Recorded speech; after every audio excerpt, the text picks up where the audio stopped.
ओम विश्वानि देव सवितर्दुरितानि परासुवा यद्भद्रम तन्न आसुवा। मेरे समस्त बहन भाइयों को डॉक्टर सुकुमार शास्त्री का प्यार भरा नमस्कार। बंधुओं, पिछले एपिसोड में मैंने आपसे कहा था कि राम ने कभी सीता परित्याग नहीं किया है। ये उनके ऊपर जो आरोप लगा है वो पूर्णतः गलत है। अब एक बात आपके सामने मैं प्रस्तुत करना चाहता हूँ। बंधुओं, श्री राम ने एक पत्थर को पांव लगाते ही वो पत्थर एक स्त्री बन जाती है। और स्त्री और कोई नहीं, महर्षि गौतम की पत्नी अहल्या है। ये बड़ा अजीब बात है, विचित्र लगता है। भगवान श्री राम ये ठीक है, मर्यादा पुरुषोत्तम हैं, श्रेष्ठ हैं, लेकिन उनको परमात्मा बनाने का चक्कर में हम किसी देवता का, ऋषि पत्नी का इतना नीचे गिराना वो ठीक नहीं है। देखिए, जैसा कि सब लोग जानते हैं, महर्षि गौतम अपने प्रातः विधि को करने के लिए प्रातःकाल अपनी कुटिया से बाहर निकल जाते हैं।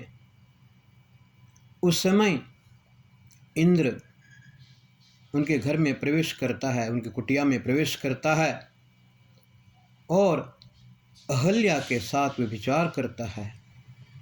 तभी महर्षि गौतम वापस लौटते हैं। उनको बड़ा क्रोध आता है, तो वो अहल्या को शाप देते हैं, तुम पत्थर बन जाओ। अहल्या बहुत दुखित होती है। मैं नहीं जान पाई कि इंद्र ने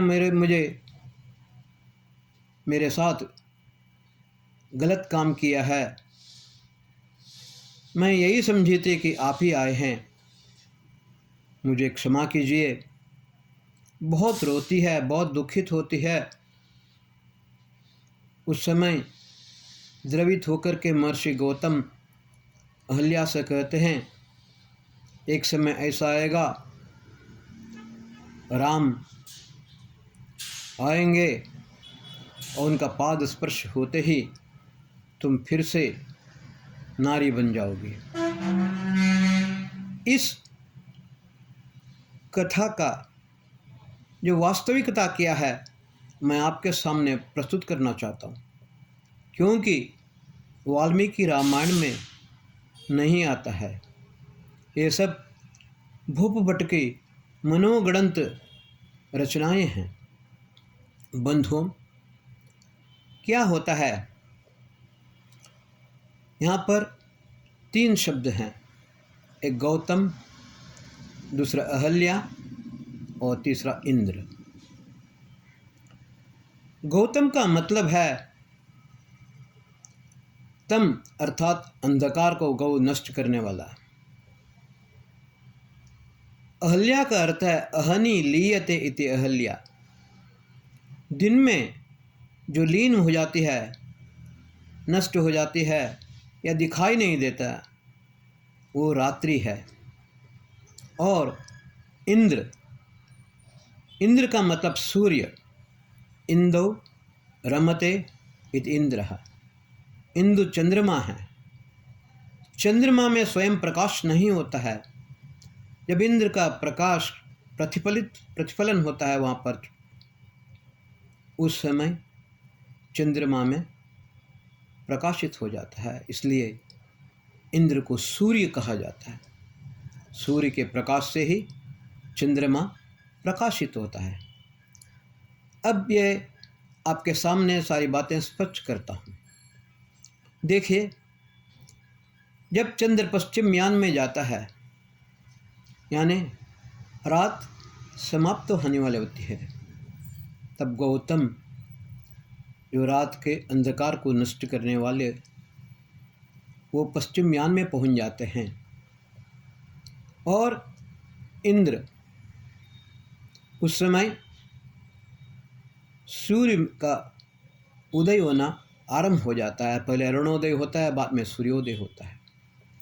और जैसे ही सूर्योदय होता है तो वहाँ पर अहल्या यानी रात्रि लीन हो जाती है, फिर अंधकार नहीं रहता है। इंद्र को यहाँ पर अहल्या जार कहा है। जार का मतलब जारह जरयिता, नष्ट करने वाला। सूर्य रात के अंधकार को नष्ट करता है, और जैसे ही रात का अंधकार नष्ट हो जाता है तो वहाँ पर प्रकाश होना आरंभ हो जाता है। तो यहाँ पर अहल्या जार का मतलब यह है रात के अंधकार को नष्ट करना। एक अलंकारिक प्रयोग है। सूर्य की किरणें चंद्रमा में प्रविष्ट होती हैं तो वहाँ पर यही कहा है कि अहल्या का जार यानी रात्रि के अंधकार को नष्ट करने वाला। वर्तमान काल में जार का मतलब व्यभिचारी शब्द के लिए रूढ़ हो गया है, लेकिन जार केवल व्यभिचारी नहीं होता है। योग रूढ़ी वेदोपनिषद में जार का मतलब जरयिता, नष्ट करने वाला, दुखों को नष्ट करने वाला। परमात्मा भी नष्ट करता है, दुखों का हरण करता है, तो इसलिए परमात्मा को भी जार कहा जाता है। तो यहाँ पर ये कथा इस प्रकार से स्पष्ट हो जाती है कि गौतम यानी महर्षि गौतम नहीं, चंद्र है, अहल्या रात है, और इंद्र सूर्य है। और यहाँ मर्यादा पुरुषोत्तम को परमात्मा बनाने के लिए इस अवतारवाद को और स्पष्ट करने के लिए ये कथा बनाई गई है, ताकि लोग इस अवतारवाद में श्री राम को महाविष्णु का अवतार समझें। हमें इस बात को अच्छी तरह से समझ लेना चाहिए। परमात्मा कभी जन्म नहीं लेता है। प्रजापतिश्चरति गर्भे अंतर अजायमानो बहुधा विजायते। परमात्मा कभी स्त्री गर्भ में नहीं आता है, वो सिर्फ प्रविष्ट होता है हिरण्य गर्भ में, और विविध रूप से उसका इस सृष्टि का व्यापक रूप बना देता है। उसके जो जैसे मैंने पिछले एपिसोड में बताया है, किस प्रकार से सृष्टि के कारण परमात्मा बन जाता है और किस प्रकार से हिरण्यगर्भ में प्रवेश करके परमात्मा यह सृष्टि करता है। इसलिए यहाँ पर गौतम ने अहल्या को शाप दिया कि तुम पत्थर बन जाओ, और बाद में राम आए, राम के पाद स्पर्श होते ही अहल्या पत्थर से अहल्या बन गई। ये इस कथा को जोड़ा गया है। ये वास्तव में मनगढ़ंत है।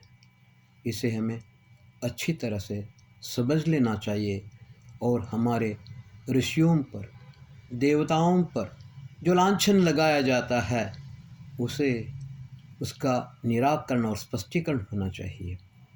किसी एक को ऊपर उठाने के लिए, श्रेष्ठ बनाने के लिए, उत्कृष्ट सिद्ध करने के लिए दूसरे व्यक्तियों को नीचे गिराना, वो भी हमारे ऋषि मुनियों को, ऋषि पत्नियों को एक नीचा गिराना, व्यभिचारिणी घोषित करना, ये अत्यंत दुखदायी है।